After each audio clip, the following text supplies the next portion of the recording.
নমস্কার বন্ধুরা। এই হালকা শীতের আমেজে সবাই নিশ্চয়ই খুব ভালো আছেন।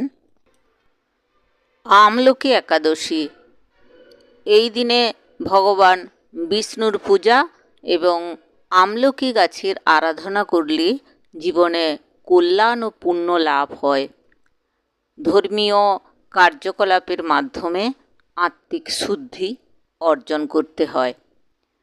আর এই আমলকি একাদশী এবছর পড়েছে 10ই মার্চ সোমবার। শুরু হয়েছে 9ই মার্চ রাত 11:59 আর শেষ হয়েছে রাত 9:02। হিন্দু ধর্মে বিশ্বাস করা হয় আমলকির মধ্যে শ্রীহরির উপস্থিতি রয়েছে।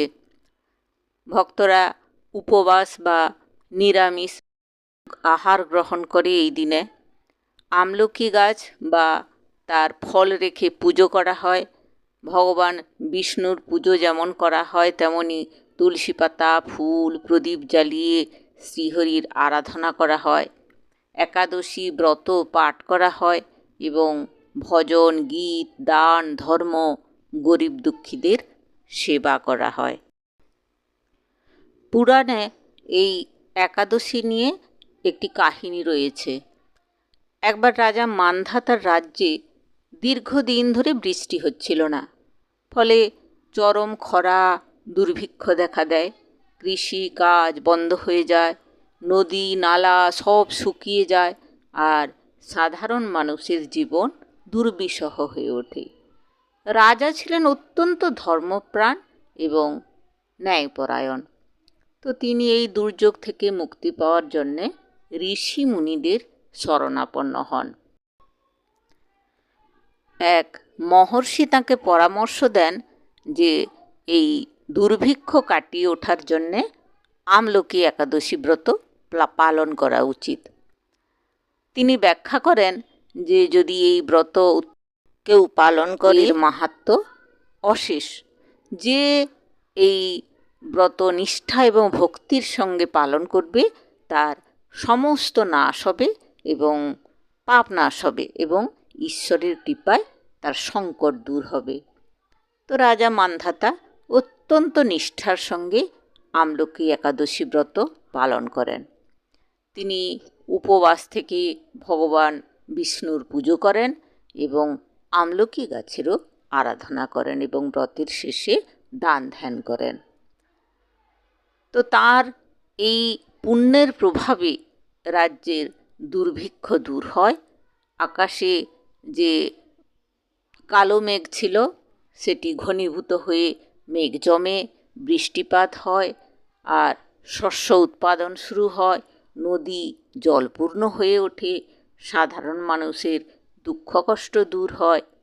তখন রাজা মান্ধাতা উপলব্ধি করলেন যে ভগবান বিষ্ণুর কৃপা এবং আমলকির একাদশী ব্রত পালনের ফলে তার রাজ্য আবার সুসমৃদ্ধ হয়েছে। তো এই গল্প থেকেই আমরা জানতে পারি যে এই ব্রত পালন করলে দুর্ভাগ্য দূর হয় এবং পুণ্য লাভ করা যায়। ধর্ম এবং সত্যের পথ অনুসরণ করলে ঈশ্বরের কৃপা লাভ করা যায়। ভগবান বিষ্ণুর প্রতি ভক্তি এবং নিষ্ঠা থাকলে সংকট দূর হয়। তো আপনারা আপনাদের মতো করে আমলকি একাদশী ব্রত পালন করুন। এই আমলকি একাদশী পালনের পিছনে ধর্মীয় বিশ্বাস থাকলেও এর কিছু বৈজ্ঞানিক ভিত্তিও রয়েছে।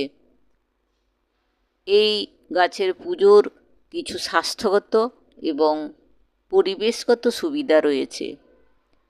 আসলে প্রাচীনকাল থেকেই আয়ুর্বেদে এই আমলকি একটি গুরুত্বপূর্ণ ঔষধি ফল।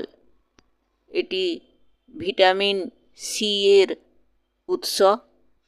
এতে প্রচুর ভিটামিন সি থাকে যা রোগ প্রতিরোধ ক্ষমতা বাড়ায় আর বিভিন্ন সংক্রমণের বিরুদ্ধে কাজ করে। আর এটি একটি অ্যান্টিঅক্সিডেন্ট, হজম শক্তি উন্নত করে, রক্তে শর্করার মাত্রা নিয়ন্ত্রণ করে, কোলেস্টেরল কমায়। তাই এই একাদশীতে আমলকি খাওয়ার প্রচলন থাকাটা স্বাস্থ্যগত দিক থেকেও উপকারী। আর এই একাদশী উপবাসের পিছনেও কিছু ব্যাখ্যা রয়েছে।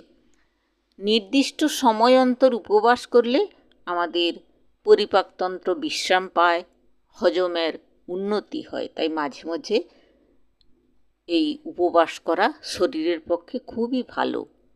আর শরীরে যে টক্সিন বা বিষাক্ত উপাদান থাকে সেটাও এই উপবাস করলে অনেকটাই কমে।